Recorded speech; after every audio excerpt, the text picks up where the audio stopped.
sailboat in the moonlight and June. Wouldn't that be heaven? Oh, heaven just for two. A soft breeze on a June night and June. What a perfect setting for letting dreams come true.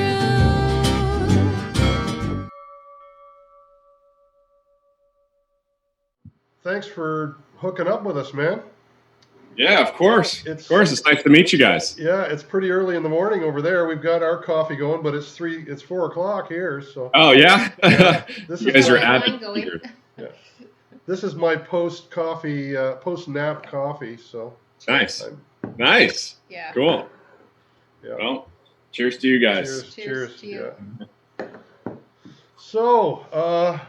So you've been doing a lot of diving and biding your time, I guess, with all this Corona-19 going on. Yeah. COVID-19. Yeah.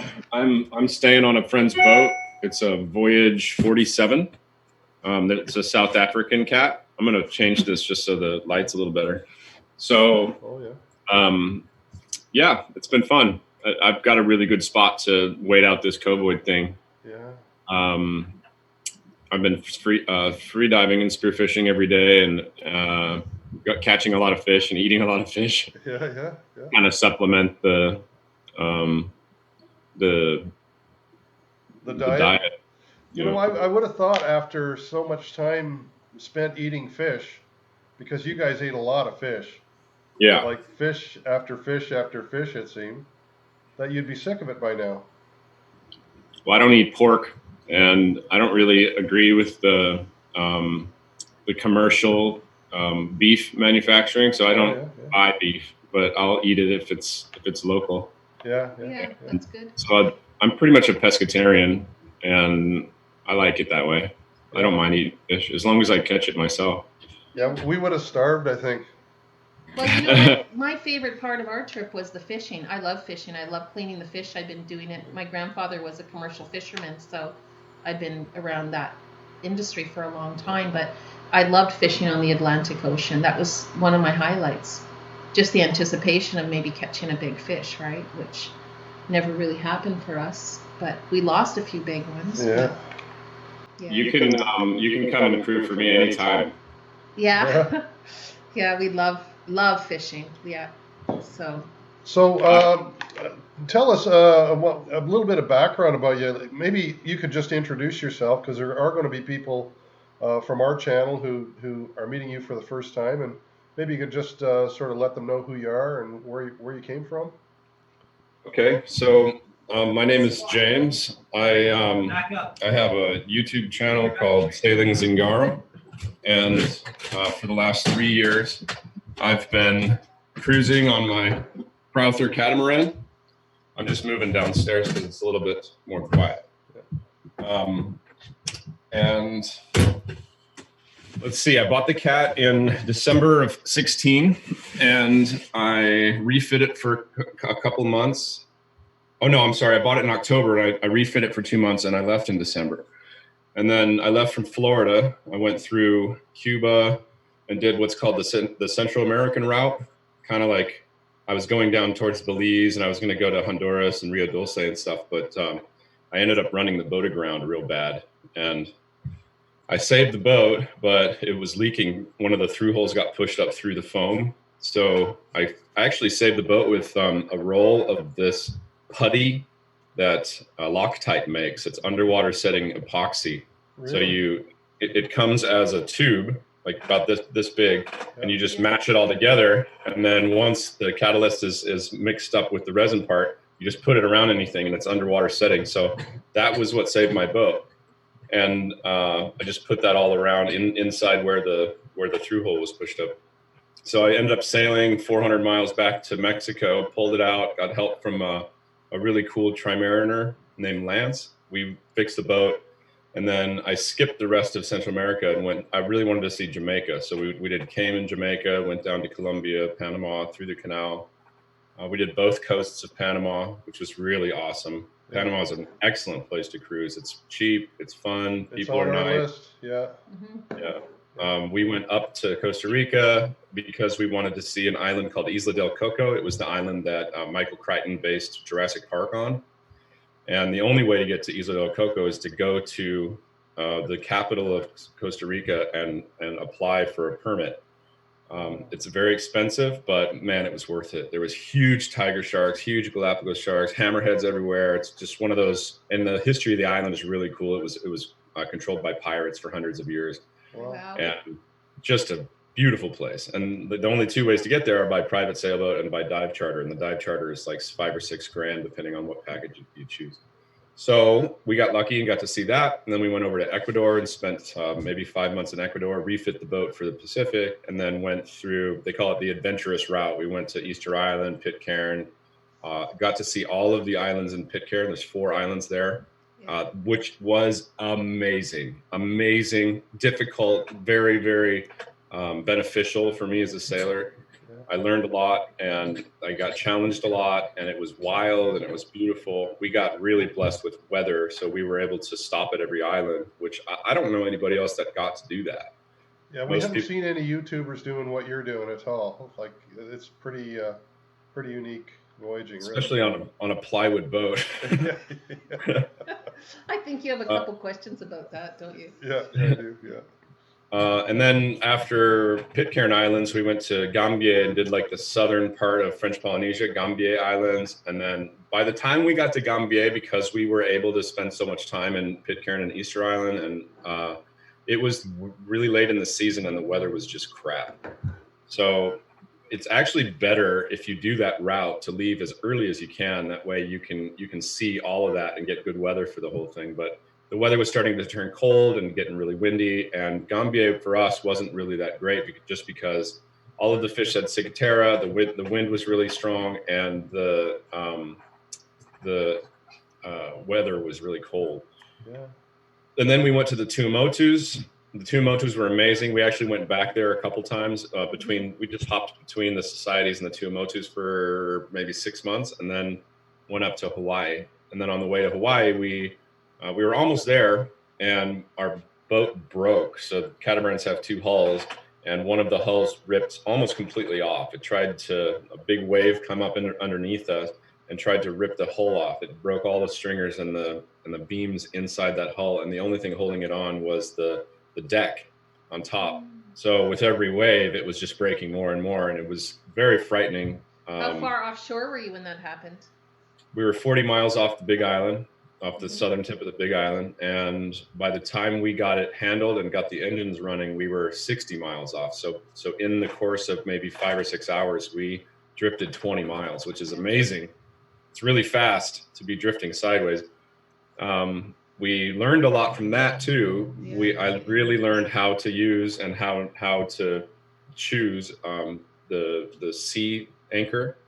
Our sea anchor wasn't big enough, and it wasn't really made for what we were doing. We had tested it a couple times just to make sure it worked, and we had like the reason to use a sea anchor in normal life on a sailboat is, if you make it to an island and it's blowing 20 knots and you don't want to drift all night to wait for the light to go through into the entrance or into an anchorage you don't know, you can just put out a sea anchor, and then it pretty much, stops your progress. You'll still make a little bit, half a knot or something like that.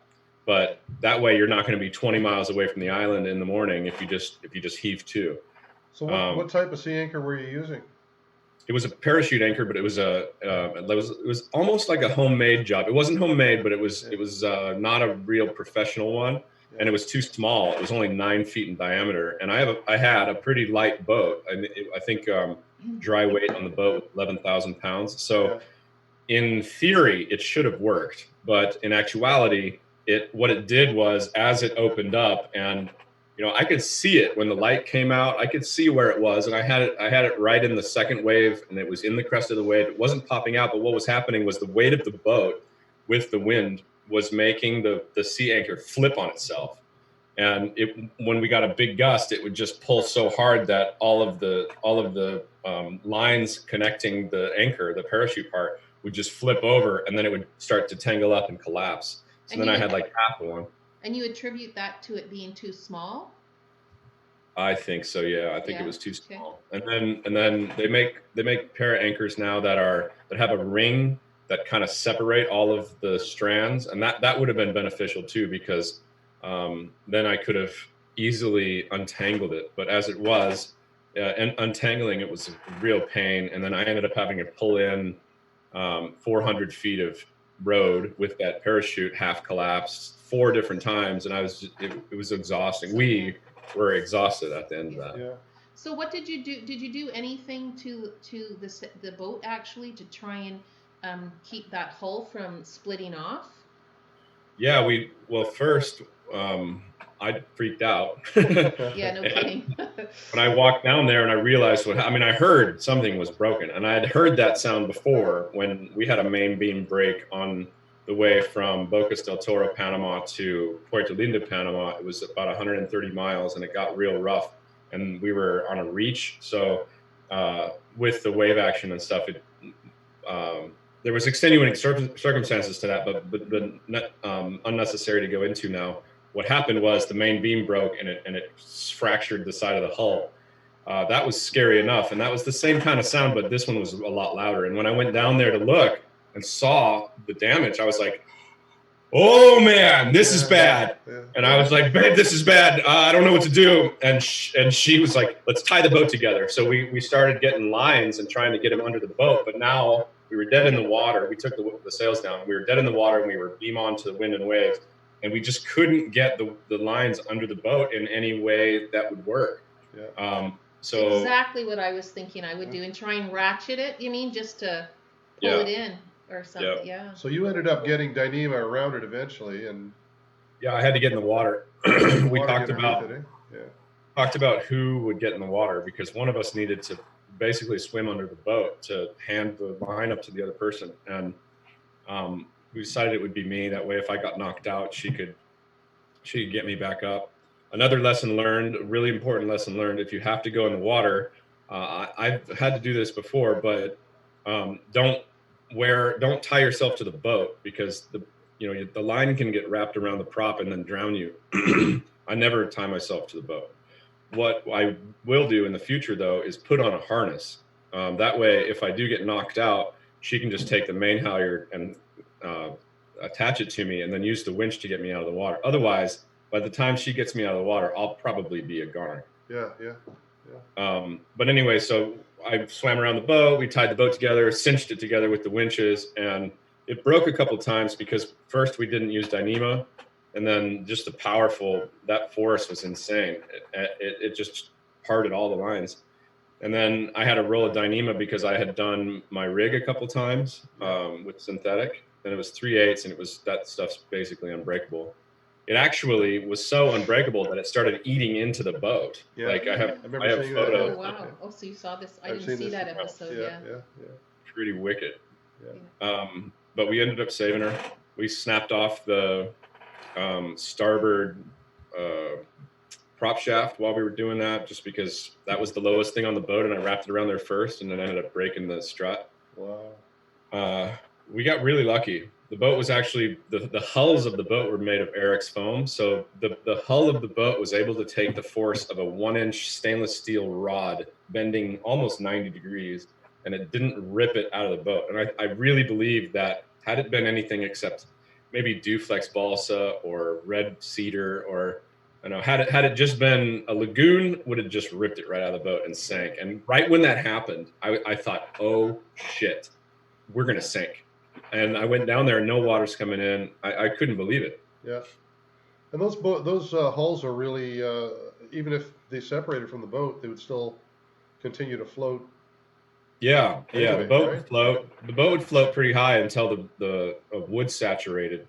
Yeah. Then it would start floating lower and lower. But I doubt it would ever really sink, which is the one of the good things about a cat. Yeah. I don't know what the currents are around there, but it wouldn't necessarily be going to Honolulu, I suppose. No, it would have been going to Japan. Yeah. That's where we Oh, were my headed. goodness. Well, quite an adventure. Wow. So we watched as you did your Kickstarter program, and Deb and I would check it every day, and we were amazed, like how the public reached out to you, and people were super supportive of your plight, and yeah, you guys put together a really good thing, and people came to the table, so really exciting. Yeah, that was a hard decision for us Yeah, because, I mean, what do you do in that situation? I just lost my entire life savings. We didn't have insurance on the boat because you can't insure a 40-year-old home-built plywood boat. It doesn't happen. yeah, When I was looking for insurance, the restrictions that they put on it were ridiculous, and I got an insurance quote from one person that was $16,500 a year for full coverage, and that's just ridiculous. It's a $60,000 boat. yeah, So we opted not to have insurance, and just thought, we can fix whatever breaks. It's not going to be a big deal, but sure. it ended up being a catastrophic failure. So we were thinking, with all this was right before coronavirus happened. So even so, there's a lot better things for people to donate to than, a couple of guys wanting to sail. But we thought about it, and we were like, there's a lot of people that were inspiring. We get a lot of emails from people that, like, they're older men that can't do it anymore. And they're like, James, I love what you're doing. Just keep doing it. Here's $5. And we decided we wanted something that we could give back. Like, okay, if we're going to do this, we're not just going to ask for money, like, please give us money. We're going to say, look, over the years, we've gotten all this stuff. We've gotten amazing pictures. We've got shells. We've got pieces of the rope that saved the boat. We're going to put this together in a way where we can kind of sell art and give back to the people that are giving us something, and maybe sell some charters. So half of the money ended up being the pre-sold charters. Yeah. And then half of the money ended up being like kind of selling art. And a lot of people just donated too. And the Kickstarter campaign was really difficult to learn. It was something where we had to, there was nobody that had done really this yet. Yeah. So we had to just kind of take it from all the other web series channels and see what they did right and how they formed that thing. And it took us about a month to make that thing. And if you're meanwhile, $1 short, you don't get it either, right? Yeah, exactly. So that was the point. And then you bring up a really good point. Like, what do you ask for? Yeah. You ask for 10 grand, you ask for 100 grand. I mean, how much do you really need to buy a boat? Yeah. So we decided we were going to ask for the down payment for a boat that we really wanted. We found the boat. We said, okay, the boat's 260 grand. We need 40 grand for a down payment. Let's see what happens. And it ended up being, I think it was funded like almost 170%. So we've got a little bit more to put down on a boat. We're actually looking at boats that are a little bit bigger than the one that we chose. And right now we're kind of in that limbo with COVID, so we can't go see anything, but we're still doing boat tours virtually, which is really cool. We've done a few of those in the last couple of weeks. Yeah. And we've narrowed it down to the type and a few different boats that we're very interested in. But as with any boat, you guys know that there's gives and takes. Some of the boats have a rotating rig, which I don't want a rotating mast. Some of the boats don't have the accommodations that we need for the charters that we're thinking about doing, because part of paying off the boat will be doing charters, because we can pay the note and the insurance, full coverage insurance, but to actually pay off the boat quickly, we're going to supplement that with cruising experiences is what we're calling it. Because nice. What about, are you still going for a cat? Oh yeah. And that was another decision when we first wrecked the boat. We're like, okay, look, we got a little bit of money. We can probably borrow some money from our families, but neither one of us have rich families. We're not rich trust fund kids. I saved for 5 years to buy Zing, and I just lost everything. Yeah. So what do we do? Do we take a loan and get a monohull boat? I mean, we both decided that we wanted to keep going, and we really talked about it as soon as we thought about doing a Kickstarter campaign. We're like, listen, man, we have seen in our travels, our cruising style is to go out like where no one else goes. And I really like to see the places that are hard to get to, that you have to beat for 3 days and it's uncomfortable. And when you get there, you have to tie to a rock. And if the surf comes up, you got to get out quickly before they break on you. And it's just something that I like to do, because these are the places with the bigger fish. with the untouched by humans. With you can find things underwater. Like I've found like bronze nails from old shipwrecks and stuff. Wow. Yeah. It And really is adventure sailing, isn't it? Yeah. It's kind of the more adventurous type. And to have a catamaran during this is not just more comfortable on anchor. Like everybody thinks, oh yeah, well you got more room. Yes, but the point for us is it's more tenable at anchor because of the motion. So we've gone to the same kinds of places with monohull friends, and the monohulls couldn't cut it, and they always left early because even with a flopper stopper or two, a monohull boat is just it's round underneath, so it moves more. Yeah. So not to say anything's wrong with it. There's pluses also. I mean, they can take a monohull boat would have taken the seas out in Hawaii much better than the catamaran.